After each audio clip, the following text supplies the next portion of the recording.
So done. It can. Guys, unmute yourself, okay? And try not to stutter. Okay, let's start. 3, 2, 1. Hello, and welcome to the OhMyEcon podcast. My name is Anandri, and I'm pleased to be joined by my co-hosts, fellow members of OhMyEcon. I'm Jingir, and in today's episode, we're diving deep into the fundamentals of economics and exploring why this field is not just a subject, but truly a mother discipline affecting nearly every aspect of our lives. And I'm Jana. We'll explore how economics shapes global relationships and explore the web of global economics, specifically focusing on the economics of the Middle East and the oil trade. We'll also discuss the impact of the Israel Hamas war on the global economy. So let's get started. Absolutely. From how nations function to understanding individual choices, economics has its fingerprints everywhere. So let's delve deeper into the realm of economics by distinguishing between two crucial branches, macroeconomics and microeconomics. So, macroeconomics takes the panoramic view, offering a bird's eye perspective of the economy as a whole. It scrutinizes large-scale economic phenomena, encompassing the fluctuations in national income, overall employment levels, general price levels, or inflation, and the intricate balance of production and consumption of goods and services within an entire country or region. Conversely, microeconomics zooms in on the micro level, dissecting the behaviors and decisions of households, firms, and industries. It meticulously analyzes how these smaller agents allocate resources, set prices, and interact within markets to fulfill their needs and maximize their gains. What's truly captivating is how these seemingly distinct realms are profoundly interconnected. While macroeconomics observes and interprets the broader economic landscape, it's important to recognize that macroeconomic trends are, in essence, the cumulative outcomes of countless microeconomic decisions made by individuals and businesses at the grassroots level. For instance, if macroeconomic highlights a rise in overall national employment rates, macroeconomics dives into the underlying reasons at an individual level. It investigates how specific firms adjust their hiring decisions or how individual workers respond and make choices amidst changing economic conditions. Absolutely. Moreover, it's essential to acknowledge the symbiotic relationship between the macro and micro levels. Policies and decisions formulated at the macro level, such as tax reforms or monetary policies set by central banks, they significantly impact the choices made by households and businesses in the microeconomic sphere. These policies, acting as guiding principles, shape economic behavior at the individual and organizational levels. Precisely. This intricate interplay between macro and microeconomic forms the essence of economics as a foundational discipline. Understanding these dynamics goes beyond academic knowledge. It's indispensable for policymakers, businesses, and individuals navigating today's complex economic landscape. Absolutely, Anandini. Economics isn't confined to textbooks. It's the guiding force behind how societies function. It plays a pivotal role in shaping our decisions, policies, and the trajectory of our economies, influencing the very fabric of our societal structure. Indeed, economics serves as the cornerstone of decision making, policy formation, and comprehending societal trends. Without a solid grasp of both macro and microeconomics, comprehending the complexities of our economic world would indeed be a daunting task. Our world is more interconnected than ever. An economic ripple in one country can create waves globally. Take, for example, how a change in oil prices can impact economies worldwide. Exactly, and it's not just about trade, it's also about political societal relationships that are often driven by economic factors.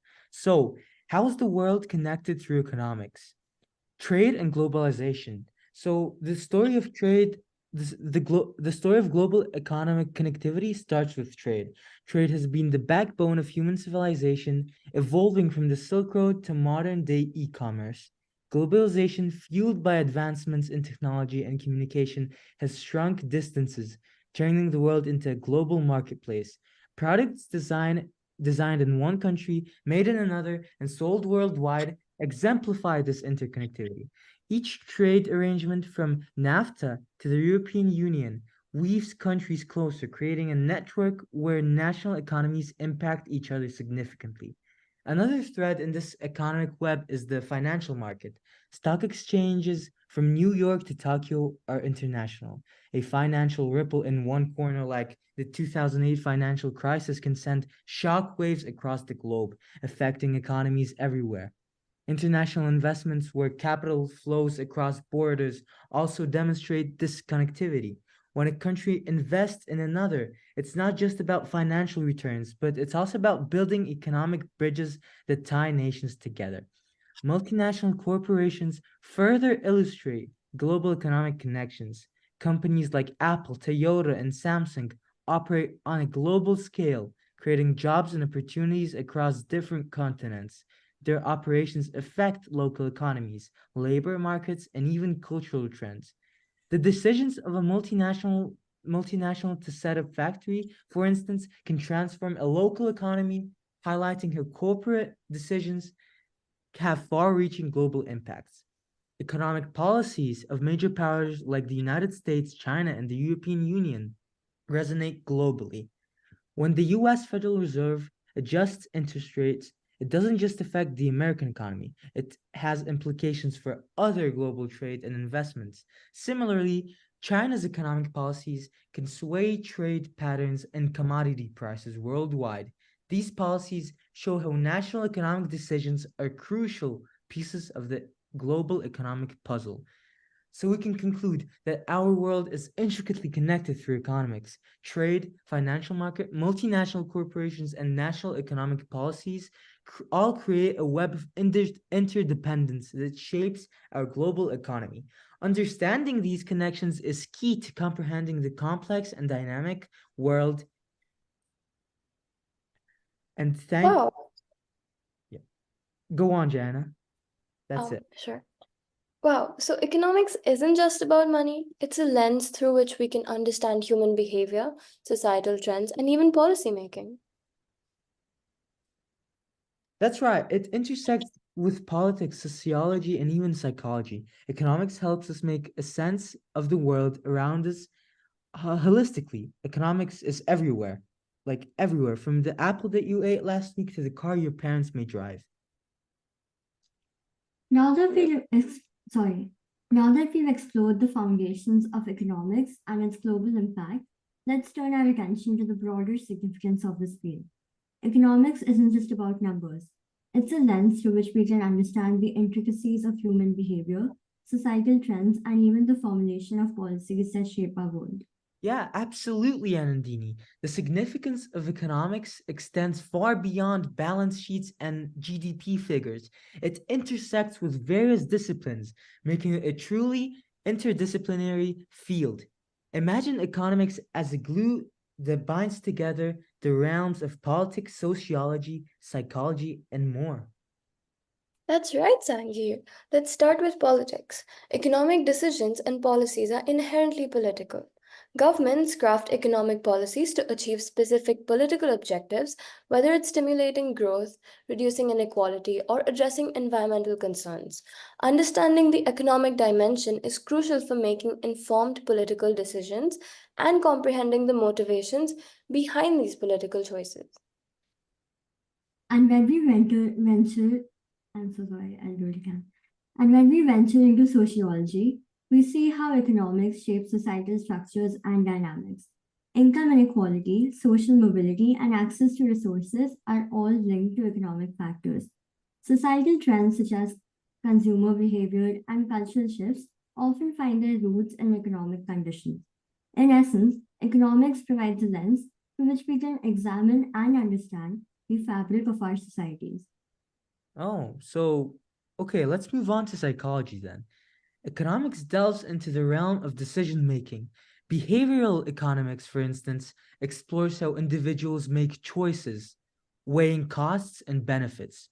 Understanding these psychological aspects is crucial for predicting economic behavior, whether it's consumer spending patterns or investor decisions in financial markets. It's fascinating how economics is so deeply woven into the fabric of our daily lives. From the food we eat to the jobs we pursue, economic principles guide our choices and influence the opportunities available to us. It's not just about money, it's about the quality of life, the distribution of resources, and the overall well being of society. So, to sum it up, the significance of economic lies in its interdisciplinary nature. It's a powerful tool that connects the dots between politics, sociology, psychology, and more. By understanding the economic underpinnings of our world, we gain insights into the forces that shape our lives and the choices available to us. Well said, Anandini. Economics is the common language that bridges the gap between these diverse disciplines, providing a holistic understanding of the world we live in. Now, let's delve deeper into the concept of economics as a mother discipline, often heralded as the queen of social sciences due to its pervasive influence across various domains. Economics permeates every aspect of our lives, guiding governments through crises, aiding businesses in strategic decisions, and empowering individuals to manage their finances effectively. Indeed, it's the foundation upon which we understand global economic trends, dissect individual choices, and analyze the repercussions of policies. This interdisciplinary nature of economics is what makes it so fascinating. It's not merely about numbers and graphs, it's a fusion of sciences that broadens our comprehension of societal mechanisms. Precisely. It's about critical thinking, problem solving, and deciphering the complex interactions of supply and demand that shape our world. Whether it's examining the environmental impact of economic activities or exploring the psychological drivers behind consumer behavior, economics serves as a guiding framework. So, whether you're an economics student or simply captivated by how the world operates, remember, economics isn't just about equations, it's about understanding our interconnected global ecosystem. Absolutely. It's the lens through which we perceive, interpret, and engage with the world around us. Yeah, so let's begin with the moral question in economics. Adam Smith, often called the father of modern economics, was also a moral philosopher. He understood that economic decisions are not just transactions, they reflect our moral choices. For example, how do you balance wealth creation with fair labor practices, or consider the ethical implications of income inequality? These issues challenge us to think about what is just and equitable, what is just and equitable in our economic systems. Economics also connects with human behavior. Behavioral economics, a field pioneered by psychologists like Daniel Kahneman, shows that our economic decisions are often irrational and influenced by biases and emotions. This challenges the classical view of humans as rational actors. It prompts philosophical questions about free will, decision making, and the nature of human rationality. Another philosophical debate in economics is the role of government. How much should a government intervene in the economy? The answers vary from laissez-faire approach, advocating minimal intervention, to Keynesian economics, supporting more active government roles in managing economic cycles. This reflects deeper philosophical ideologies about freedom, individual rights, and societal responsibilities. Finally, let's consider the long term perspective sustainability and future generations.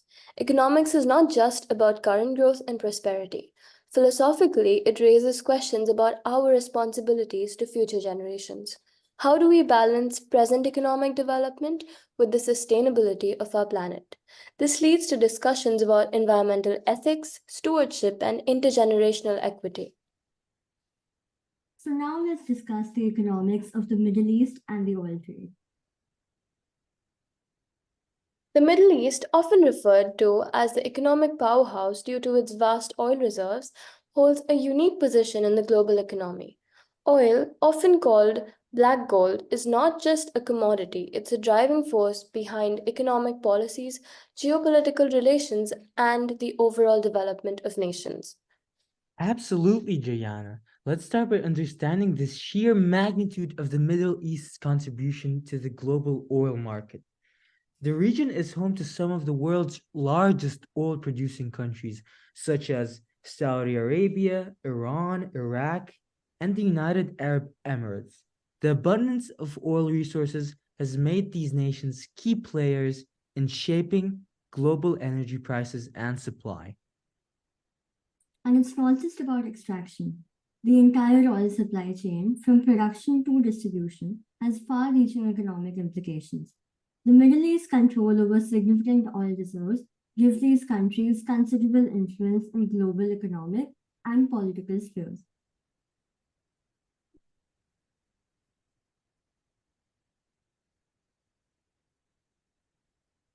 The oil trade has been a double edged sword for the Middle East. While it has fueled economic development and modernization, it has also led to challenges such as the resource costs, where nations heavily dependent on oil can face economic instability and political issues. Indeed, Jayana, the oil trade intertwines economic and geopolitical factors. The pricing of oil, the establishment of oil cartels like OPEC, or the organization of the petroleum exporting countries, and the strategic alliances formed around oil resources contribute to the complex web of global economics. Guys, so next line is actually being repeated twice. Even I have written about the Israel-Hamas conflict. Oh, okay. So should I just start from like the segment 7? Uh, Because this entire thing is being yeah, repeated. So just segment 7. Okay. Now let's turn our attention to a significant geopolitical event that's been unfolding, the Israel-Hamas conflict of 2023. While we won't delve deeply into the politics or specifics of the conflict, it's crucial to discuss its potential impact on the global economy. Oh, yeah, Nandini. Geopolitical conflicts often have far-reaching economic implications, sending ripples through global markets and affecting various sectors. The Israel Hamas conflict, though confined to a specific region, possesses the potential to reverberate across the world's economic landscape, signifying critical implications for global markets. One of the immediate concerns is the impact on oil prices. The Middle East, notably Iran, stands as a significant oil producer and sponsor of Hamas. If the conflict were to escalate and spread to involve other major oil producing nations, it could result in a spike in oil prices. And as we've seen, any increase in oil prices can have far reaching consequences. The global economy is already facing inflationary pressures, and a sudden surge in oil prices could easily exacerbate the situation. That's right, Jana.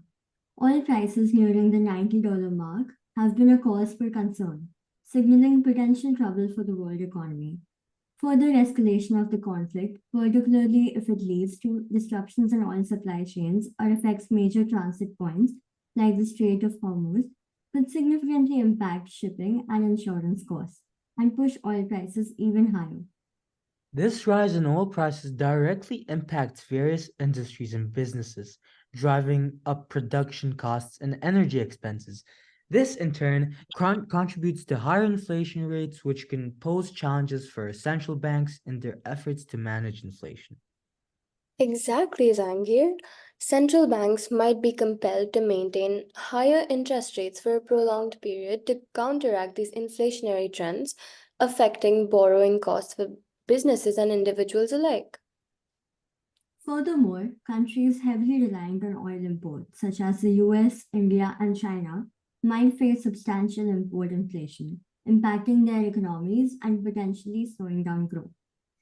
So, in essence, the Israel-Hamas conflict's economic impact extends beyond regional boundaries, intertwining the global oil markets and inflationary pressures The situation demands careful monitoring to assess potential risks to the world economy.